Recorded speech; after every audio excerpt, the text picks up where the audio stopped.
I'm Dr. Radhika, a gynecologist and infertility specialist from Institute of Women Health and Fertility. Infertility, almost in about 10 to 15% of couples trying for pregnancy are facing a problem with conception. This is almost in a rising trend that nowadays almost 1 in 6 to 7 couples have problem in conception. When do we call it infertility? Infertility is nothing but when a couple had been trying to conceive without any protection or without any means of protection for almost 1 year of unprotected intercourse, we call it infertility. Let me just explain how an infertile couple is taken through in an infertile clinic. During the first visit, the couple is analyzed and they are taken a detailed history as to what is the cause of infertility, what is the duration of married life for them, and what is the age of the couple, that is age of the female partner and the male partner.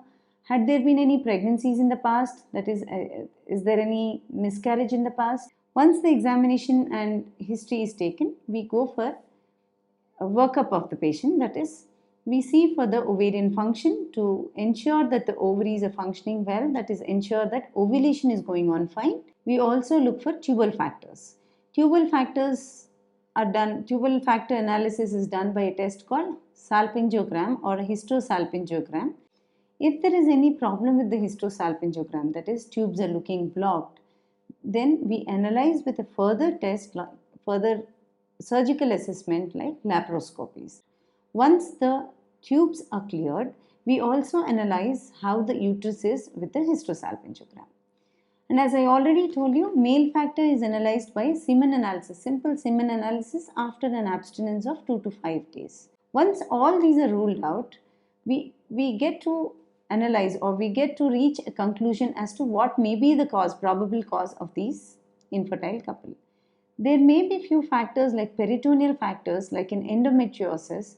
We have the endometrium or the inner layer of the uterus growing elsewhere outside the uterus. That is, the inner layer of the uterus or the endometrium may grow in the ovaries, may grow in the pouch of Douglas, that is behind the uterus, or may grow near the tubes.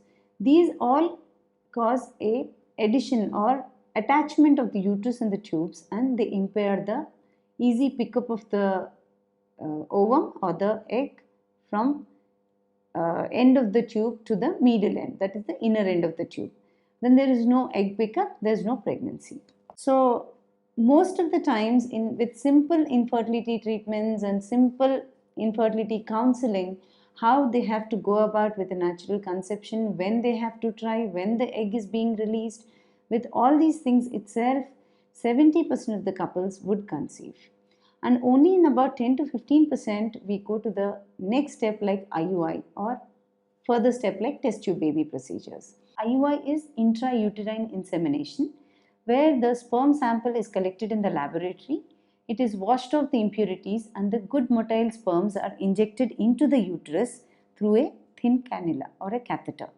These sperms have to traverse a very short distance from the uterine cavity into the tube where the egg is already picked up and stay.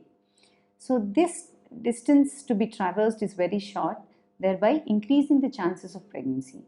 IUI is of major benefit in minimal or mild male factor infertilities. Once we've seen that other factors are also ruled out, ensured that everything is fine, then we counsel the couple for IVF or test tube baby procedure.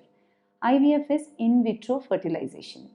What we do in this one is we give injections or continuous injections to the lady, which will cause superovulation. Once the eggs attain a mature size, we collect all of them through a thin needle into the test tube, washed off the impurities and then incubated. The same day, same time sperm is collected in the laboratory. The egg and the sperm is inseminated together and embryos are grown in the laboratory. Once these embryos are grown, they are pushed back or they are transferred back into the womb using a thin catheter, that is the embryo transfer catheter, after 48 to 72 hours usually, or even after 5 days sometimes. But in few men or few couples, The problem is with the severe male factor infertility. That is, we find only few sperms, or in the ejaculate we find only few sperms, or sometimes not even a few sperms in the ejaculate. In that condition, we can surgically aspirate the sperm from the testicular tissue and see if it's already there. Once we get a good sperm from the testicular tissue, we inject that good sperm into the cytoplasm of the egg so that we have maximum chances of fertilization. This particular process is called ICSI, or intracytoplasmic sperm injection. So this increases the chances of fertilization, and this further increases the chances of pregnancy also. Yeah, that's it about infertility overview. Thank you.